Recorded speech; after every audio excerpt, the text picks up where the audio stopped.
Hi guys, welcome to the Two Docs Podcast. I'm Dr. Ali here. And I'm Dr. Ingky, and welcome to the podcast whereby two doctors, medical doctors, speak about majority non-medical stuff, right? Most of the time. Yeah, most of the time. So today's topic is slightly interesting. All right.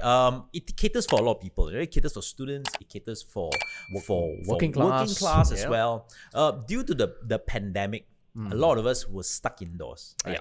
And hence a lot of workplaces, a lot of conferences couldn't go on, and even a lot of colleges and universities couldn't conduct classes. So a lot of people moved to online stuff, right? Yeah. Meetings and classes and everything. Yeah. So a lot of people use Zoom, use team meetings and stuff like that. However, most people are actually not used to speaking online. Right? It's very different than when you're speaking in person. Example. If you are a teacher, you are actually very used to standing in front of a classroom with maybe 20 kids, 30 kids, or maybe up to 100. Hundreds. And when you speak? Yeah, and when you speak, and because you are trained for the role already, when you speak, you can actually explain a lot of stuff, through body language, through eye contact, through teaching aids. Yep. Right? Same as well as when you are having a meeting, when you're having a meeting in front of your bosses or in front of clients. Again, a lot of times you have already practiced multiple times. However, one of the issues is when you are doing an online presentation, then it's very different. That's true. Right? That's true. So this week, we're going to be talking about how to stand out in an online meeting or presentation. Yeah. Right. Now, the reason behind this is because, that's what Ingky says, when we conduct meetings or we conduct classes, yes, the one-way transmission is the same. The data that goes across to the listener is the same method. However, the receiving end, how do people respond to you, is vastly different. Like Ingky said, the body language, not just yourself, but whoever that's there to receive back. So, because when you can see body language, you know whether what you're saying is good. Yes. It receives to them. Are they bored of you yes. or not? But if you cannot get that receiving body language, then you better just be damn good at it. Yeah. And hope for the best that they're going to pay attention to you lah. That is true. So I've actually been to many of these online meetings and online conferences, and even we ourselves, we have conducted online workshops and stuff like that. And from what I noticed is there's actually a lot of people that are very uncomfortable doing all these online presentations. All right. So I think today's topic is how do you actually stand out, or how do you actually excel in this? And again, I've not read up on any of this, but these are from true experience. Pure experience. Yeah. Right. So I have a tip. Right. Number one, the tip is to always look at the camera. Now, that is true. They always look at the camera, because even if you cannot see the other person, but as long as there is a eye contact, all right, the other person on the receiving end, when they look into the screen and when they see you looking at them, hence they will actually pay attention more. However, as human beings, we are very used to just looking at the camera for a while, and then our eyes will scroll down to look at the screen. Correct. Yeah. Correct. And then once you break that eye contact, then you actually start losing the crowd. And actually, these are things that actually teach you in public speaking, or you stand in front of the stage, or as a teacher, that you have to look at people's eyes. Yeah, you have to look in people's eyes. Yeah. However, when you're doing an online presentation, it is very natural for your eyes to look at their eyes. But when your eyes start to go lower down, you then lose that eye contact. Correct. And this is common because when you're talking into the camera, you're actually also referring to, let's say, your notes, or everyone's got a presentation slides, but you want to click, you have to see where you want to click. Yeah. Or if you're giving a speech, you want to just sort of like refer to your notes, just that short teeny bit. But it's enough to break the eye contact. Yes, that's right. Right. So unless you are really like us, we can just, talk nonstop and look at the camera and have no script. So absolutely no script here.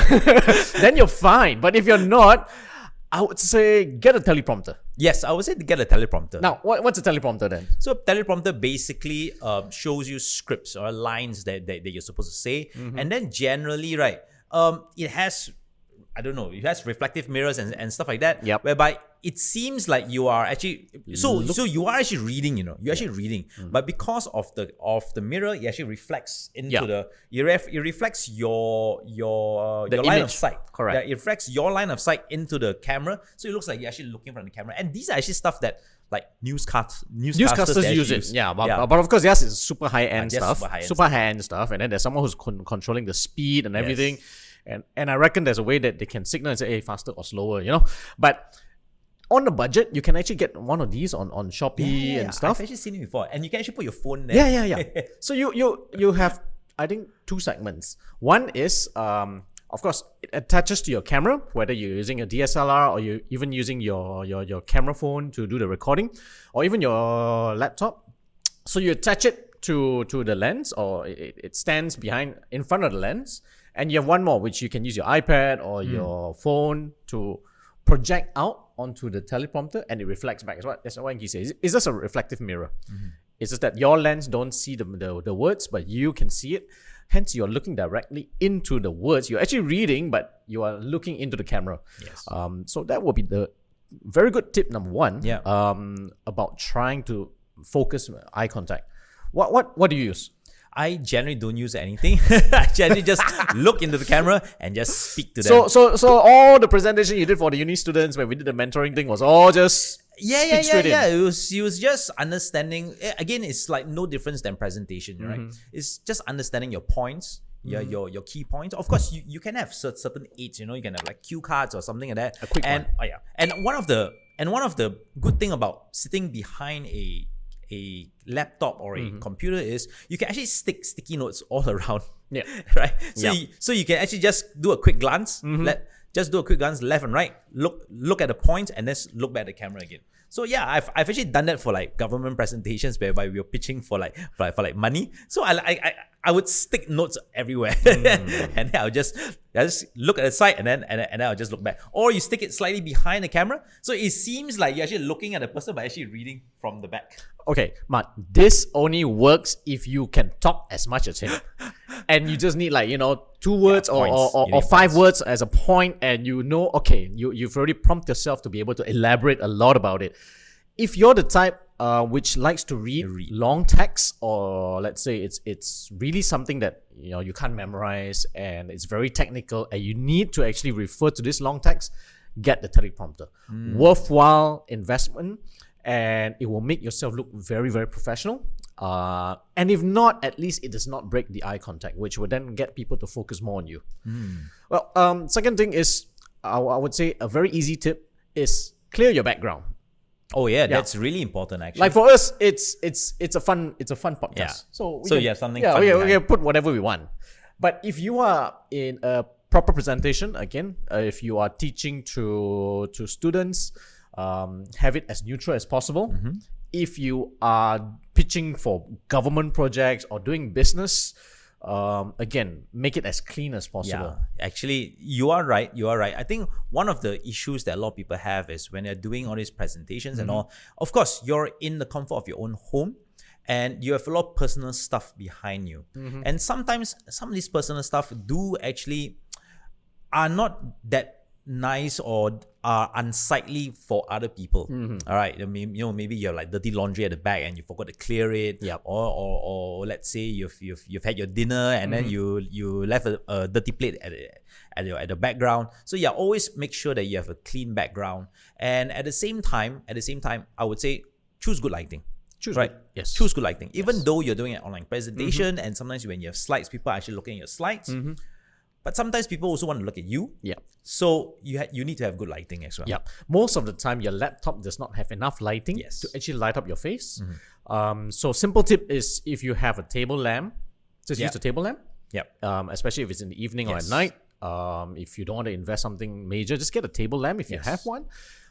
If not, if it's daytime, sit across from the window. So one of the tips, if let's say you're using a table lamp or you're sitting across the window, is never let the light source be directly in front of you. All right? Because the reason why is because then if the light is too bright and you're wearing glasses of something, you can reflects. actually see the rings around the glasses. Yes. So one of the tips is to actually position it 45 degrees, right? For a 45-degree angle, either to the left or right. Okay. So the light source comes from the side. So example, when filming a podcast, it's not directly in front of us, it's always at angles. So that actually, so number one, it doesn't cast a shadow. Number two, you don't actually see the light source in the eyes or on the wearer's glasses. Coming back to the background, there was one last year, right? So this lady was doing a presentation, and after a while, everyone got distracted. Why? There was a sex toys behind. It was right there, it's like a statue. Yeah. Hey, and then I'm very sure a lot of you have seen multiple videos of all this kind of stuff where like, someone walking in the background. Yes. Sometimes they're not properly dressed. They walk in the background. Yeah. So always make sure that you have your background cleared and make sure. And if let's say you're in the room alone, right, make sure you lock the door. That's correct. Because I think there was an interview whereby I think they interviewed a professor, a British professor. He was with BBC. Oh, yeah. And what happened was his kids came running in. Oh, wow. In the middle of a live interview. Oh, wow. Of course, he went viral and became super popular. Yeah. But you might want to avoid things like that. Unless you plan to viral yourself. Yeah, unless you want to viral yourself. Yeah. So and that being said, a very good tip is not just to lock your door. Actually, it would be nice to actually have a sign that says meeting in progress. True. At least tell the people around you and stick the note up, because sometimes you tell people but they tend to forget, which is normal, but you don't want to have this kind of interruption. Don't want to have this kind of interruption. I think locking the door is one of those very crucial things. All right, next one that I like to add in is always sound check your presentation. Oh yeah, that's actually really sound check your presentation, and if you can, these days microphones are not very expensive. Get a decent microphone. I would say the one thing that most of us use, which is actually quite bad, is the hands-free. The hands-free kits. Whether it's wired or even you want to go all fancy with your AirPods or whatever. It's good. Now, this is from my own experience. It's good for you to listen in. But the microphone is crappy. Yes. It's really bad. Whether it's the wired ones or it's the Bluetooth ones. I've tested quite a few different brands. They're all just as bad. Mainly because they try to absorb as much environment sound, and it tends to either not pick up your volume very well, or there's a lot of static or hissing sound. Interference behind it. Yes, that's right. You are better off using the laptop default microphone. Really. However, it's not gonna beat this. Definitely. But you don't have to go all this. Yeah, this is hi-fi. We want to do ASMR, Yeah. I mean, to be honest, again, if you go online, you can actually get USB microphones for decent price. Decent price. I think it's now below 100. You can get a very decent one. Definitely. Our first microphones were the USB ones. Yeah, our first microphones were the USB ones. Yeah, and then we realized we couldn't plug enough into. It couldn't plug enough into the laptop. For single person use. Yes. It's good, if it's like online, it's fine. But when we started to do podcasting, it became difficult when we had a third person.